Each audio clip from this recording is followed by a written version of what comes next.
Super star Rajinikanth அவர்களுடைய ஒரு பேச்சு ரீசெண்டாக நம்ம கலைஞர் அவர்களுடைய அந்த புத்தக வெளியீட்டு விழாவில். ஸோ அந்த பேச்சுக்கு மிகப்பெரிய அளவில் வந்து ஒரு வரவேற்பு கிடைச்சிச்சுங்கிறத தாண்டி ஸோ சில சர்ச்சையாச்சு. அதுக்கும் இப்போது வந்து சூப்பரான ஒரு முற்றுப்புள்ளியுமே வந்து வச்சுருக்காங்கன்னு சொல்லலாம். கலைஞர் அவர்களுடைய அந்த ஒரு விழாவில் முக ஸ்டாலின் அவர்கள் வந்து முதலமைச்சர் அவர்கள் எந்த அளவுக்கு வந்து கஷ்டப்பட்டு இவங்களெல்லாம் சமாளிச்சுக்கிட்டு இருக்காரு அப்படின்னு சொல்லிட்டு ஒரு காமெடியாக வந்து பேசியிருப்பார். அதில் வந்து நம்ம துரைமுருகன் அவர்கள் வந்து கலைஞருடைய கண்ணிலே வந்து கத்தி விட்டு ஆட்டினவர், கையை விட்டு ஆட்டினவர், அந்த மாதிரிலாம் சொல்லி வந்து பேசியிருப்பார். அதுக்கு வந்து ரீசெண்டாக துரைமுருகன் அவர்கள் வந்து ஒரு பேட்டியில் வந்து இதுக்கு பற்றி கேட்கும்போது வந்து வாயில் வந்து பல்லு இல்லாதவங்க, வயசான நடிகர்கள்லாம் இருக்கனால வந்து சின்ன சின்ன நடிகர்களுக்கு வாய்ப்பு இல்லை அப்படின்னு சொல்லிட்டு அவருமே வந்து ரஜினிகாந்த் அவர்கள் பண்ண மாதிரி அவர் ஒரு காமெடியாக வந்து பேசிட்டு போயிருப்பார். அது மிகப்பெரிய அளவில் வந்து சர்ச்சை ஆயிடுச்சு. ஸோ அது ரீதியாக வந்து முதலமைச்சரே வந்து துரைமுருகன்கிட்ட வந்து ஃபோன் பண்ணி வந்து நல்லா வந்து ஏன் இப்படிலாம் பேசுனீங்க, இப்படிலாம் பேசாதீங்க அப்படிலாம் சொன்னதாக வந்து சில தகவல்கள்லாம் வந்து நம்ம வந்து பார்த்துருந்தோம்.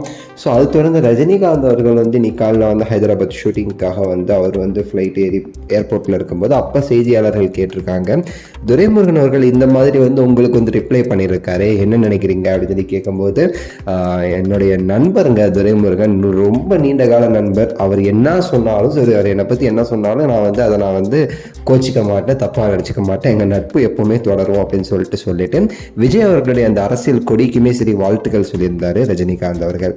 அது தொடர்ந்து துரைமுருகன் அவர்கள் ஒரு ஃபங்க்ஷனில் வந்து அங்கே ப்ரெஸ் மீட்டை வந்து பார்க்கும்போது அவர் என்ன சொல்லியிருக்காருன்னா, நான் வந்து காமெடியாக நகைச்சுவையாக சொன்னது நீங்கள் வந்து எங்கள் 2 பேருக்கு இடையில வந்து பகைச்சுவையாக வந்து மாற்றிட்டு இருக்காதீங்க, எதிரிகளுக்கு சொல்கிறேன், நாங்களுடைய எப்போவுமே நண்பர்கள், எங்கள் நட்பு எப்போவுமே சரி தொடரும் ரஜினிகாந்த் அவர்களுக்கும் எனக்கும் அப்படின்னு சொல்லிட்டு துரைமுருகன் அப்படியே வந்து ஒரு ப்ரெஸ் மீட்டை கொடுத்த பிறகு யார் வந்து இங்கே வந்து அடி வாங்கிட்டு போனாங்க அப்படின்னா, ரஜினிகாந்த் அவர்கள் சூப்பராக பேசிட்டாரு, எல்லா இடத்துலையும் ரஜினிகாந்த் இருக்கே அப்படின்னு சொல்லிட்டு அன்னைக்கு ஃபுல்லாக வந்து பொறாமையில் வயிறு எரிஞ்சிட்டு இருந்த சில இப்போ வந்து அரசியலுக்கு வந்த சில நடிகர்களான அவர்களுடைய ரசிகர்களும் ஒரு சில நபர்களும் யாருன்னு தெரியும், அவங்களாம் ஓன்னு கதிட்டு இருந்தாங்க.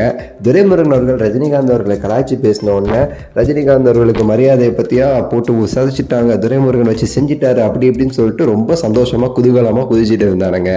இப்போ ரஜினிகாந்த் அவர்களோட பேட்டியும் துரைமுருகன் அவர்களோட பேட்டியும் பார்த்த பிறகு செருப்பை எடுத்து மாட்டு சாணியில் நல்லா முக்கி அவங்களுடைய கன்னத்திலேயே நல்லா பலார்னு அடித்த மாதிரி வந்து ஒரு கறி பூசி செருப்படி வாங்கிட்டு உட்காந்துருக்காங்கன்னு சொல்லலாம்.